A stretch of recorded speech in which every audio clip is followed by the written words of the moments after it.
Hello again, kids! When we discover life on Earth, we notice that different regions contain unique plants and animals that are adapted to local conditions. Scientists have attempted to group these regions into categories called habitats.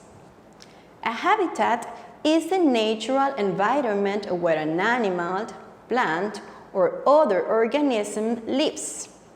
Factors like climate, geography, availability of water, and interactions with other plants and animals determine the number and types of organisms living in a habitat. A habitat can be as large as a continent or as small as a cell. Here we will define 6 habitats. Number 1, polar habitats. These habitats are extremely cold. They receive very little energy from the sun in the summer and virtually none in the winter. The main difference between North Pole and South Pole is the presence of land and water. The South Pole is land surrounded by sea. The North Pole is sea surrounded by land. In the South Pole, enormous colonies of penguins can be found on the coasts, and leopard seals and whales can be found just offshore. At the North Pole, we can find some predators like narwhals and, obviously, polar bears. Habitat number 2, evergreen forests. They are just outside the North Pole and encircle it, stretching all the way across Canada and Northern Europe and Russia. There are more trees in this habitat than in others, mostly conifers adapted to survive the extreme cold winters. Conifers are almost inedible to many animals, which must eat the seeds produced by pine cones or eat grasses and soft leaves available only in the warm summer months. Animals like the snowshoe hare survive the winters by burrowing underground and eating soft stems, while the Canada lynx, part of the cat family, eat the hare. Habitat number 3, grasslands. They grow under conditions that are warm enough to support plant life, but too dry for trees, and not so dry like a desert. The important parts of the grass plants are below the soil surface, which protects all but the grass stems from excessive conditions of heat, cold, or dryness. Grasslands survive massive fires and severe grazing from large herds of grassland animals like bison in North America and wild horses in Asia.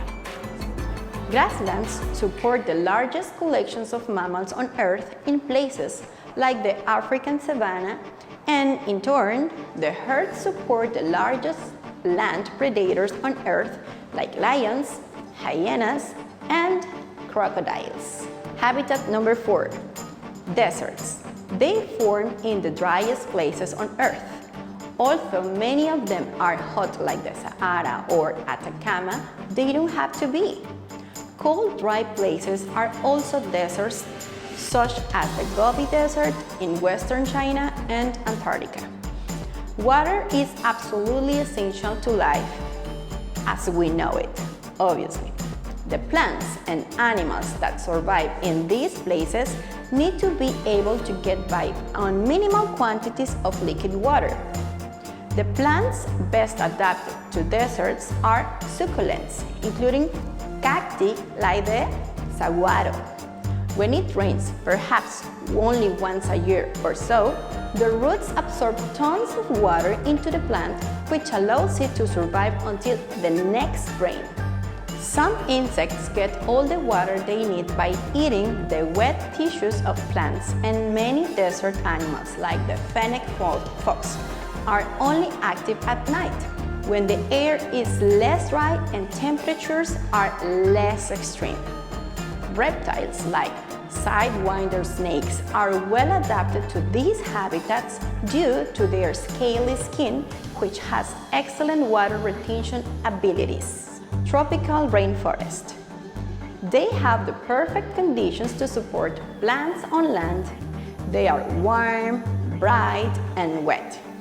They form near the equator, where sunlight is most plentiful on Earth, and only in places that receive regular, almost daily rains. The largest continuous rainforest is the Amazon in South America.